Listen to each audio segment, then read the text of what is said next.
विधायक जी, सबसे पहले तो स्वागत आपका गाम ग्वांड में। हाँ, बहुत बहुत धन्यवाद आपका। क्या लगता है आपको, जिस तरीके से पहलवानों को लगातार टॉर्चर किया जा रहा है, अब तो उनको वहाँ से उठा भी दिया गया है, जबकि जंतर मंतर पर कोई भी धरना दे सकता है, क्या चल रहा है देश में? देखें, बहुत बुरा माहौल है, बड़े बुरे हालात हैं। आप देखें जिस तरह से हमारे पहलवानों को, जो देश के लिए कितने कितने मेडल जीत के लाए, जिन्होंने देश का नाम पूरी दुनिया में रोशन किया, और किस तरह से उन्हें अपमानित किया जा रहा है आपके सामने। 28 तारीख की घटना है, उन्हें किस तरीके से घसीट कर जो है मतलब दिल्ली पुलिस ने, वहाँ के प्रशासन के लोगों ने उनकी गिरफ्तारी की, उनके धरने को वहाँ से जबरन हटाया गया।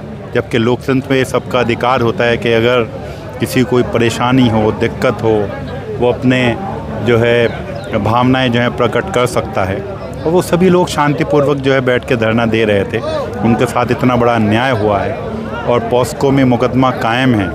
मैं समझता हूँ अगर ये विपक्ष के किसी के ख़िलाफ़ होता तो सरकार जो है उसे गिरफ़्तार करने का और फ़ौरन जेल भेजने का काम करती, और इनके बुलडोज़र भी जो है उनके ख़िलाफ़ चलते।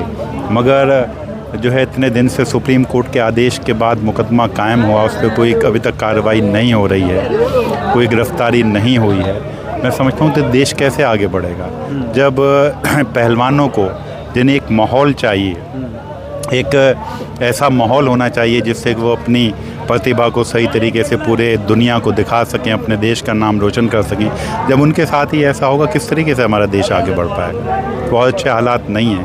और आज हम जयंत जी के नेतृत्व में, अपने नेता माननीय जयंत चौधरी जी के नेतृत्व में यहाँ इकट्ठा हुए हैं, इस पंचायत में आए हैं, और राष्ट्रीय लोकदल जो है माननीय जयंत चौधरी जी के नेतृत्व में अपने पहलवानों की लड़ाई जब तक उन्हें न्याय नहीं मिलेगा लड़ती रहेगी। 2024 के चुनाव भी नज़दीक आ रहे हैं, कहीं जयंत चौधरी जी तो नहीं साध रहे कि हरियाणा में भी लड़ सकूं, और फिर उत्तर प्रदेश में तो मैंने 9-10 सीटें कर ही ली हैं, 24 में कम से कम 3-4 MP और हो जाएं तो बल्ले बल्ले।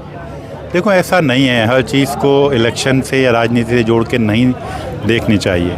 ये हालात ऐसे, मैं समझता हूँ कि पूरा देश दुखी है। जिसने टीवी पे देखा, जिस तरीके से पहलवानों के साथ हुआ है, मैं कहता हूँ अंतरात्मा से आवाज़ निकलती है कि उनकी मदद होनी चाहिए, और वही जयंत जी कर रहे हैं। इलेक्शन में तो अभी टाइम है, अभी 1 साल दूर है, 1 साल के बाद जो है लोकसभा के चुनाव होने हैं। ऐसा नहीं है, जयंत जी जो हर जगह अन्याय के ख़िलाफ़ जो है खड़े होते हैं, चाहे वो किसानों के साथ हो, कमेरों के साथ हो, हमारे दलितों के साथ हो, अति पिछड़ों के साथ हो, हर जगह उन्होंने लड़ाई लड़ी है, चुनाव हुए हों या नहीं हों।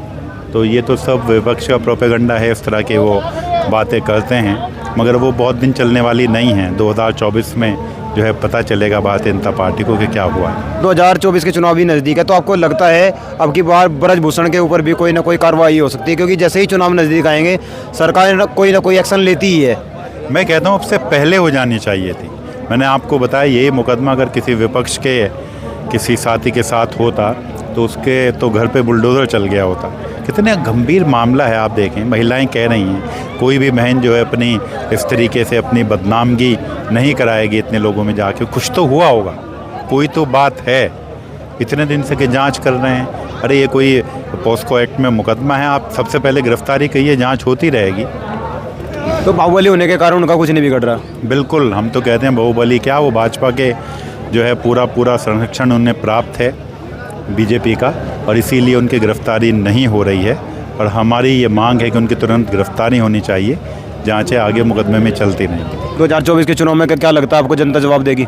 हम लोग मेहनत करेंगे, मेहनत के साथ अपने किसान भाइयों की, गरीब की, मजदूरों की, दलितों की लड़ाई हम लोग लड़ रहे हैं, और हमें पूरी उम्मीद है कि 2024 में बहुत अच्छा रिजल्ट आने वाला है। जी, बहुत बहुत धन्यवाद। अभी आपने थाना विधायक अशरफ अली खानी जी को सुना, और जिस तरीके से किसानों को और पहलवानों को परेशान किया जा रहा है, पहले किसान परेशान थे, अब पहलवान परेशान हैं।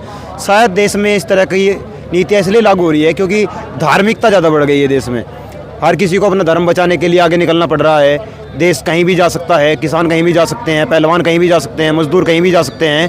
मात्र धर्म को बचाने की लड़ाई है। गायें सड़कों पर हर रोज़ एक्सीडेंट में मर रही है। अभी कुछ दिन पहले आपने देखा, शामली विधायक प्रसन्न चौधरी जी का एक्सीडेंट भी गाय के साथ हुआ। गायें रास्तों पर हर रोज़ मर रही है, ट्रक के जरिए या किसी गाड़ी के जरिए। किसी का उस तरफ कोई ध्यान नहीं है। पहले कहा था हम गाय को बचाएंगे, फिर कहा हम कब्रिस्तानों को, शमशानों को बचाएंगे, फिर कहा हम बेटी बचाओ बेटी पढ़ाओ को बचाएंगे। कुछ भी नहीं बच रहा। शायद इस तरीके से तो देश भी नहीं बच सकता। और मैं सोचता हूँ कि लोगों को अब जागना चाहिए, देश के युवाओं को इसके लिए सवाल करने चाहिए कि देश में चल क्या रहा है। जुड़े रहेगा गाम ग्वांड के साथ। जय हिंद, जय भारत।